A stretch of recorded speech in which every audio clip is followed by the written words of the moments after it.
बिस्मिल्लाहिर्रहमानिर्रहीम। आज हम एक छोटी सी डेमोन्स्ट्रेशन आपको दे रहे हैं और थोड़ा सा कुछ कॉन्सेप्ट्स क्लियर करवा रहे हैं लॉन्ग रेंज टारगेट प्रैक्टिस की। जो लॉन्ग रेंज फायरिंग है ये एक बहुत फैसिनेटिंग सब्जेक्ट है, दिलचस्प है, हैरत अंगेज़ है और सबसे मुश्किल भी है, क्योंकि इसके अंदर पूरी एक साइंस इन्वॉल्व होती है। जब आप 50 गज पे 140 गज पे 100 गज पे फायर कर रहे होते हो तो वो बिल्कुल मुख्तलिफ है उस फायरिंग से कि जो आप 400 गज, 600 गज, 800 गज, 1200 गज के ऊपर अपनी राइफल से टारगेट को हिट करने की कोशिश कर रहे हैं, क्योंकि उसमें जो साइंस इन्वॉल्व होती है उसका ताल्लुक विंड डायनामिक से भी है। हवा जो चल रही है वो गोली को इफेक्ट करती है,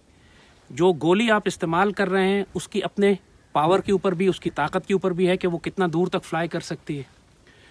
और जब बहुत लॉन्ग रेंज डिस्टेंस पे फायरिंग होती है, जैसे 1400 गज के ऊपर या 1500 गज के ऊपर आर्मी के, पाकिस्तान आर्मी के स्नाइपर्स जो इंडियंस को लाइन ऑफ कंट्रोल पे उड़ा रहे हैं, उसमें ज़मीन की ग्रेविटी का भी फ़र्क पड़ता है। यानी उस चंद लम्हों में जब गोली फ्लाई करके जाती है तो ज़मीन जो घूमती है अपने मदार के गिर्द, वो तक गोली की डायनेमिक्स को, उसकी फ़्लाइट को मुतासर करता है। और सिंपल कॉन्सेप्ट ये है बेसिकली कि राइफ़ल से जब गोली निकलती है तो कोई गोली सीधी आखिर तक नहीं जाती। ज़ाहिर है गोली जब निकलती है तो निकलने के बाद गिरना शुरू करती है और आहिस्ता आहिस्ता की आँख देख सकती है आसान। 400 गज भी बहुत अच्छे लोग जिनकी आँखें तेज़ है, लेकिन जब आप 600, 700, 800, 1200 गज की बात करते हो तो वहाँ तो टारगेट आँख से नज़र ही नहीं आता है। वहाँ आपको टेलीस्कोप चाहिए होती है, दूरबीन लगाते हैं। और दूरबीन की पूरी अपनी एक साइंस है कि जो दूरबीन के ऊपर आप देख रहे हैं कि ये डायल्स बने होते हैं। एक ये डायल जो है ये वर्टिकल मूवमेंट के लिए है, गोली को अगर ऊपर और नीचे लेके जाना है आपने तो इसको, और अगर विंडेज जिसे कहते हैं, अगर आपने दाएं और बाएं हिलाना है तो उसके लिए साइड वाला डायल है। तो नॉर्मली एक जनरल कॉन्सेप्ट आपको अगर हम ये दें कि राइफल को आप जब टेलीस्कोप इसके ऊपर इंस्टॉल करते हो तो किसी एक डिस्टेंस पे इन दोनों को ज़ीरो करना होता है। ज़ीरो करने का मतलब है जो कॉन्सेप्ट देखें कि राइफल आपकी नीचे होती है और उसके एग्जैक्ट ऊपर टेलीस्कोप लगी होती है, और राइफल की गोली ने और टेलीस्कोप के अंदर जो क्रॉस वायर बना होता है उन दोनों ने 100 गज दूर जाकर एक ही पॉइंट के ऊपर मिलना होता है। हालांकि दोनों एक दूसरे के ऊपर होते हैं तो ज़ाहिर टेलीस्कोप का जो रुख है वो ज़रा नीचे की तरफ होता है और राइफल की गोली सीधी जाती है, और दोनों को जाके एक 100 गज के बाद एक पॉइंट पे मिलना है, जिसको कहते हैं, जिस पॉइंट पे राइफल की गोली और टेलीस्कोप का क्रॉस जिस जगह पे पहुंचता है इकट्ठे, इसको ज़ीरो होना कहते हैं। राइफल को आपने ज़ीरो कर लिया। अब कॉमन सेंस है कि अगर आपने 100 गज पे ज़ीरो किया हुआ है और आप एक 400 गज के टारगेट पर फायर कर रहे हैं तो आपकी गोली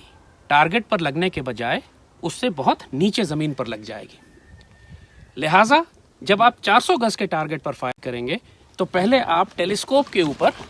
ये जो ऊपर वाला डायल है जो एलिवेशन कहलाता है, इसको डायल करके टेलीस्कोप का जो क्रॉस वायर है जो बना हुआ है इसके अंदर, उसको उठा के 400 गज तक लेके जाएंगे और फिर आप फायर करेंगे तो गोली आपकी 400 गज के ऊपर हिट करेगी जाके।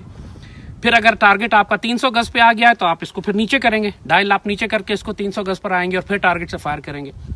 तो अगर राइफल आपकी 100 गज पर ज़ीरो हुई हुई है टेलीस्कोप के साथ तो ज़रूरी नहीं है, इस तो बिल्कुल डेफिनेटली इसका मतलब ये है कि वो 300, 400, 500 और 600 गज पर टारगेट को हिट नहीं करेगी जब तक आप इसकी एलिवेशन को एडजस्ट ना करें।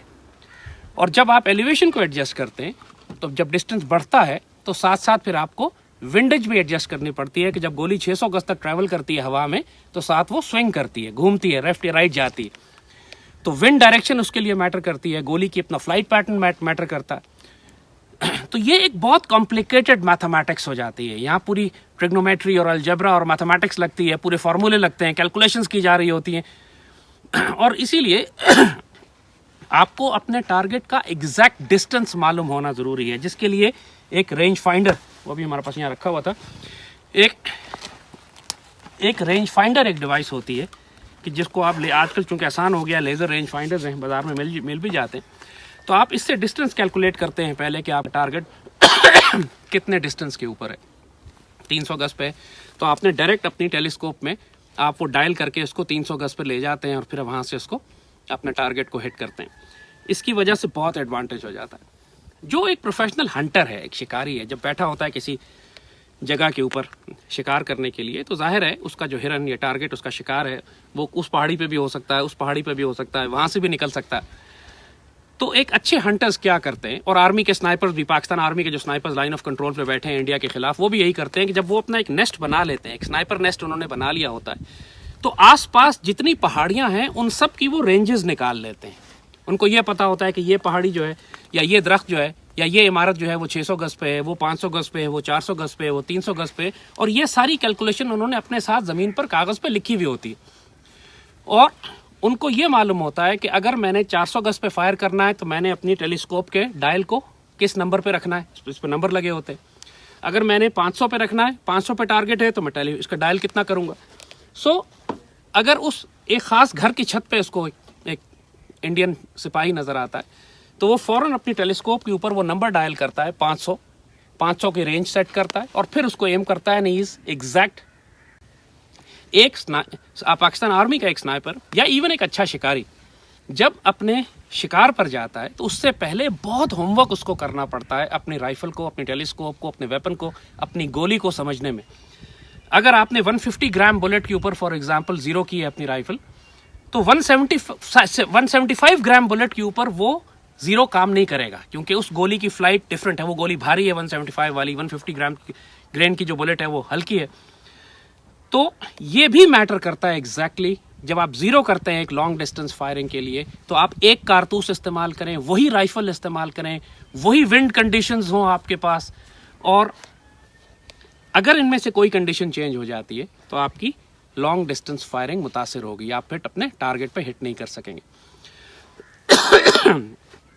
जैसे कहा कि ये बहुत फैसिनेटिंग साइंस है और इसके लिए आपको एक प्रोफेशनल इंस्ट्रक्टर चाहिए होता है। आपको टेलीस्कोप्स और उसकी जो उसका फ्लाइट पैटर्न है गोली का और पूरी मजल वेलोसिटी उसका ग्रेनेज कितने ग्रेन की है, ये सारी आपको साइंस समझने के बाद, और विंड कंडीशंस और कितने माइल्स पर आवर के ऊपर हवा चल रही है, ये सारी कंडीशंस देखने के बाद फिर एक अच्छा स्नाइपर या एक अच्छा शिकारी जो है अपने टारगेट पे फायर करता है। और जब आप 600 गज के ऊपर एक हिरन गिराते हैं या 1200 गज के ऊपर एक इंडियन की खोपड़ी उड़ाते हैं, तो पाकिस्तान आर्मी के स्नाइपर्स जिनसे हमारी बात होती है कहते हैं साहब इससे खूबसूरत मंजर जो है वो दुनिया में नहीं होता। एक शिकारी के लिए हिरन को गिराना और SSG के और पाकिस्तान आर्मी के स्नाइपर्स के लिए इंडियंस को और या जहन्नुम के कुत्ते खवारिज को नॉकआउट करना। तो आज ये थोड़ा सा हम आपको यही समझा रहे थे कि ये एक राइफ़ल के ऊपर जब टेलीस्कोप लगी होती है, इसमें आपको जो ध्यान करना होता है, कुछ चीज़ें आपको इसके हवाले से भी बता दें। क्योंकि लॉन्ग डिस्टेंस फायरिंग बहुत सेंसिटिव फायर है, ये करीब अगर टारगेट है 10, 20, 50, 100 गज के ऊपर तो फिर तो आप इसको उठा के हाथ से भी फायर करें तो आप एक्यूरेट हो जाते हैं। लेकिन जब आप लॉन्ग डिस्टेंस की बात करते हैं तो आपको गन को पहले स्टेबल करना होता है, दैट्स वेरी इंपॉर्टेंट। आप या तो गन को आगे कोई बैग रख लें या बाज़-औक़ात पॉड लगा होता है, बाईपॉड या ट्राईपॉड होता है उसके ऊपर। गन को जब आप स्टेबल कर लेते हैं अपने प्लेटफॉर्म पे, अपने बेस के ऊपर, तो फिर आप अपने आप को कंफर्टेबल करते हैं, क्योंकि जो आपने शॉट लेना है अगर आप अनकंफर्टेबल, क्योंकि स्नाइपर का ये होता है या शिकारी का ये होता है कि उसको कई घंटे अपने नेस्ट में अपनी जगह पर खामोश बैठना होता है जानवर के या शिकार के इंतज़ार में, तो you have to be comfortable. अभी फ़िलहाल तो हम सिर्फ चूँकि आपको ट्रेनिंग के लिए सिखा रहे हैं, तो वरना नॉर्मली वो ज़मीन पे लेटे होते हैं या अपने किसी थोड़ा सा बंकर या खंदक खोद के उसके अंदर खड़े होते हैं और घंटों इस पोजीशन में उनको रहना पड़ता है। तो राइफ़ल पहले स्टेबल किया आपने, जब राइफ़ल आपने स्टेबल कर ली, इसको अपने इस्तेमाल करें, लेकिन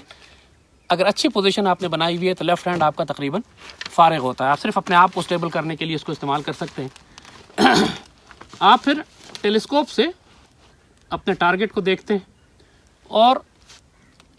दूरबीन से देखने में एक अहम बात जो याद रखने की है कि अगर आपने आँख को बहुत करीब दूरबीन से लगा दिया तो फायर होने के बाद इतनी ज़ोर से आँख पे झटका लगेगा और चोट आएगी कि आप वो पुराने ज़माने के पायलट्स की तरह बात सारी ज़िंदगी आँख पे पट्टी बांध के घूम रहे होंगे फिर। तो दूरबीन में हमेशा 2-2.5 इंच का फासला रख कर डिज़ाइन इस तरह की जाती हैं कि आप 2-2.5 इंच का फासला रख कर इसमें से आपको पूरा व्यू नज़र आता है। आप इस तरह व्यू देखते हैं, एम करते हैं, सांस रोकते हैं और फिर बहुत हल्के से अपने ट्रिगर को दबाते हैं, और अगर गोली आपकी लेफ़्ट या राइट गई है फ़ौरन फिर आप विंडेज से इसको एडजस्ट करते हैं जो राइट एंड लेफ्ट करने के डायल बने हुए गोली को, या ऊपर नीचे गई है तो फिर यहाँ से एडजस्ट करते हैं, अल्टीमेटली आप अपने टारगेट को इससे हिट करते हैं। सो लॉन्ग रेंज शूटिंग जो है, target practice, it's a fascinating subject, और कभी मौका मिले ज़रूर प्रैक्टिस करें। शिकार के लिए भी, अगर आपको सर्वाइवल के लिए गोश्त जमा करना है, हंटिंग करनी है, या फिर इंशाअल्लाह ग़ज़वा हिंद में अगर मुशरिकों और ख़वारिज के ख़िलाफ़ इस्तेमाल करना पड़े, तो यू शुड नो कि टेलीस्कोप और राइफ़ल और गन्स को लॉन्ग डिस्टेंस पर किस तरह इस्तेमाल करना है। अल्लाह पाकिस्तान की हिफाजत फरमाए। ग़ज़वा हिंद लब्बैक, ग़ज़वा हिंद लब्बैक या सईदी या रसूलुल्लाह।